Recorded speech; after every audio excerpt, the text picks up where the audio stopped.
Hello, good people of YouTube. Mountbatten here, and today we're going to be talking about German battleships. And this is a question that several of you guys have asked of me for the past couple of months, and that is, do German battleships need some love, and are they kind of being power creeped? Are they being power creeped? Kinda, sorta. If you look at the Massachusetts, the Georgia, and the Ohio, which appeared to be either a tech tree split that Wargaming decided, well, they don't want to make it a separate tech tree.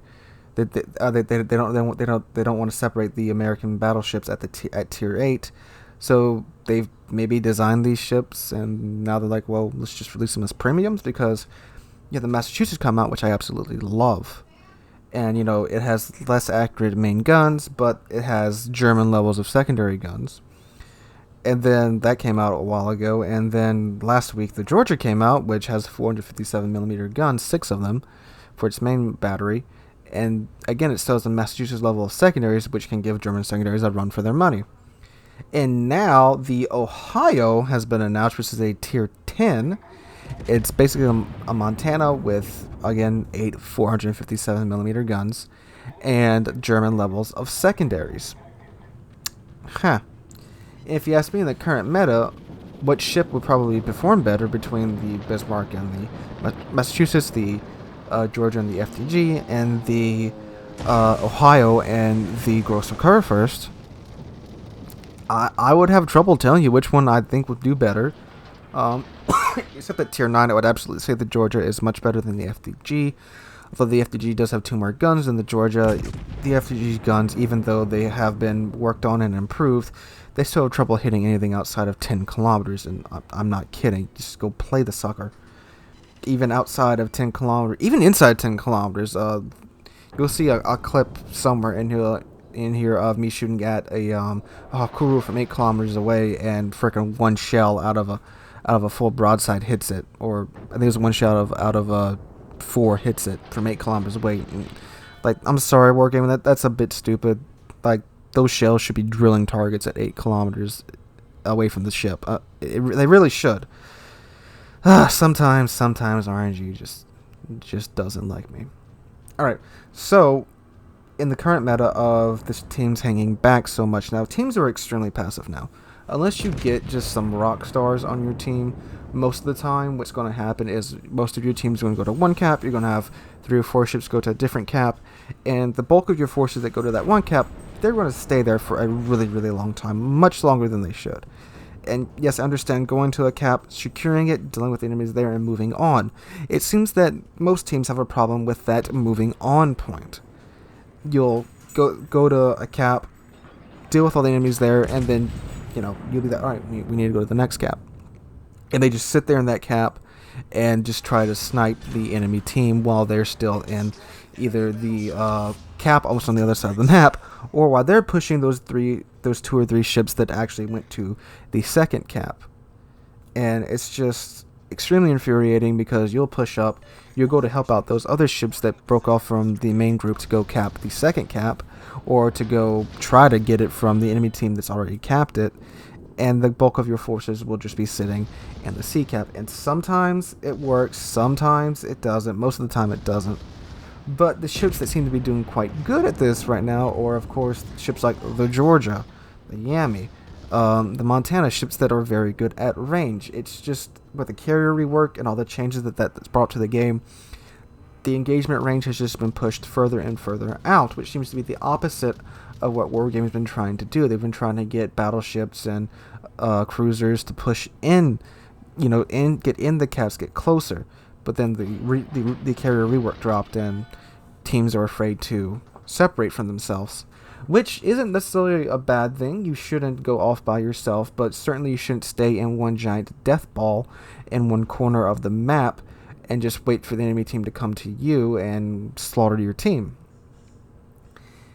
And again, in that current meta, the ships that are really accurate at range are doing much better than ships like the Germans' battleships.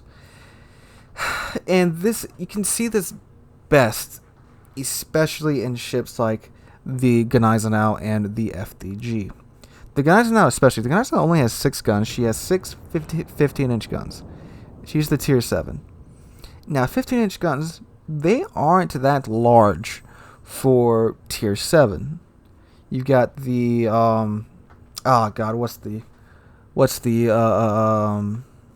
the Japanese tier 7, but wherever it is, I can't. The name is escaping me right now, even though I know it.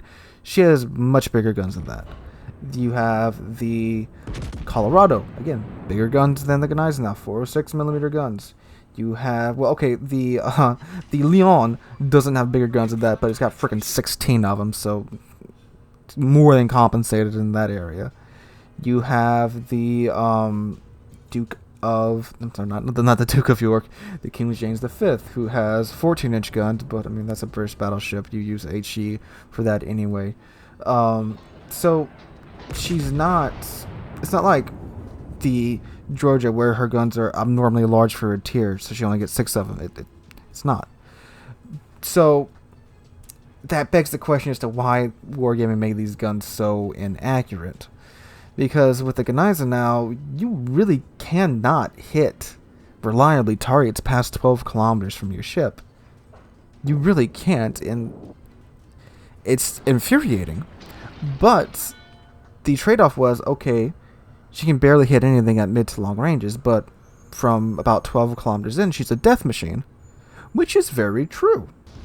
If you can get within 12 kilometers of whatever you're fighting in the Gneisenau, they're pretty much dead, because that ship is so fast, so maneuverable. She has torpedoes. She's the only tech line battleship with torpedoes, and her secondaries are amazing for her tier.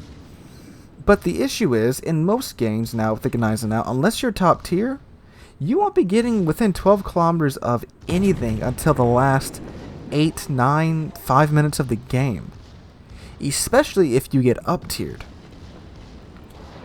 Now, when you're top tier, Gneisenau, she's still great. You can still pull off crazy stuff like what you should be seeing on screen right now. But outside of situations like that, and even when you're top tier, even in some carrier games when you're top tier, if there's a tier 8 carrier or even a tier 6 carrier, your team's not going to want to support you when you go to push.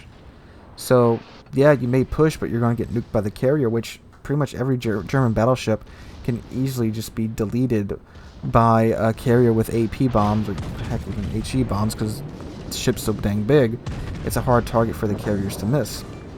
And plus, none of the German battleships really have exceptional AA anymore. The Gneisenau and Scharnhorst back in the day, you could get a pretty trollish AA build on them, but now not so much. And on top of that, they have really crap torpedo protection.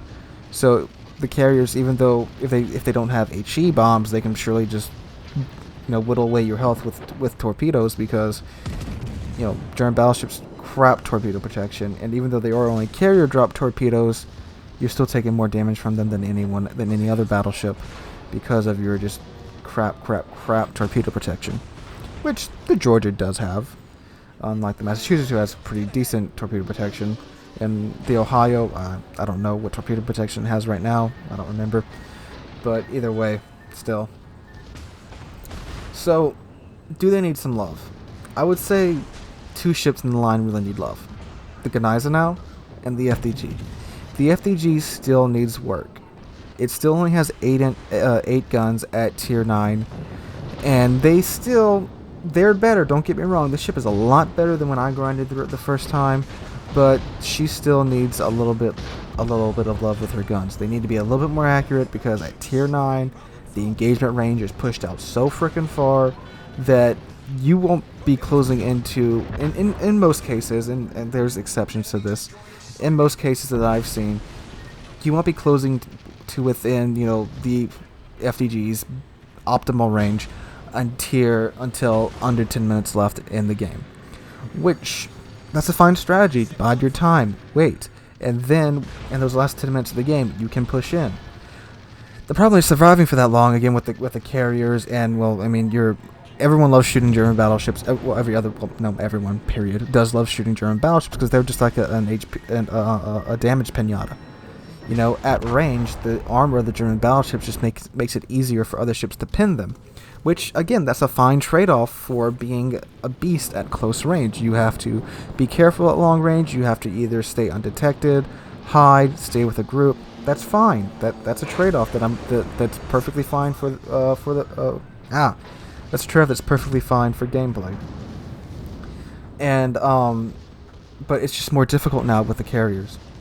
And the Gneisenau now, again, main battery guns need some love, especially as much as this ship gets up tiered, because you can get up to the tier 9 in this ship, and then you only have 6 15-inch guns for fighting in a tier 9 game, and you know, that's not all that great for tier 9.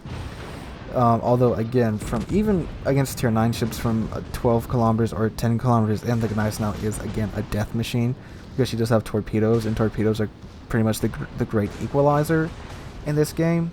But in most cases, she's kind of useless for well over 2/3 of a game when she gets up tiered.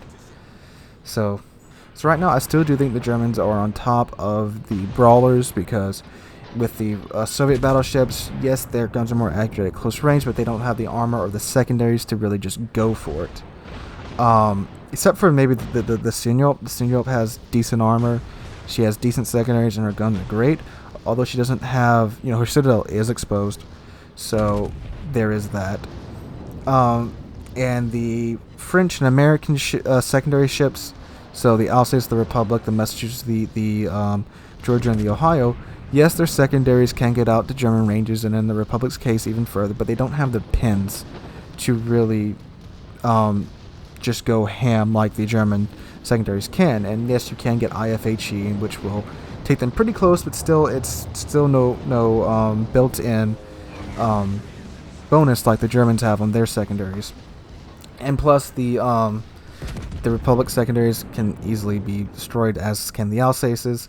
So overall, they're still on top for now. The thing that will become an issue later on, if the meta keeps going in this direction, is the engagement ranges. If these engagement ranges just keep getting pushed further and further out like they have been, then Germans are really going to start to suffer. But right now, I think they're okay. It's just kind of like, you know, what is wargaming going to do? Are they going to keep going? Are they going to keep pushing the engagement ranges out with all the ships they've been introducing, like ships like the Slava, where it's pretty much being encouraged to sit back and snipe for most of the game? Although you do have encouragement to get close to it, because it is so crappy at close range. But we will see. But for right now, I think they're okay, except for the Gneisenau and the FDG. They need a little bit of work. But other than that, I'm pretty confident with the German battleship's abilities to perform right now. It's just you have to wait until the right time to push in. You can't. That's something I've had to learn too. You can't just freaking go for it at the start of the match, because I used to do that, and sometimes I still do that. I still need to show a bit more constraint and a bit more patience. But again, I think they're okay right now. It's just up to Wargaming whether or not they will continue to be okay, if you will. So anyway, guys, hope you enjoyed the video. If you did, leave a like. And, oh wow, I just really messed. Drop a like, leave a comment, and subscribe. We're on our way to 3,500 subscribers. This comes out, I will actually... Where will I be? This is coming out Tuesday? Yes, I'll be on the road today. Coming back from my trip to Wisconsin, so look for the Wisconsin Real Still video when I get back, so Thursday, Friday-ish, so keep an eye out for that. Alright guys, hope you're having a wonderful day, and hope to see all of you guys in the next one.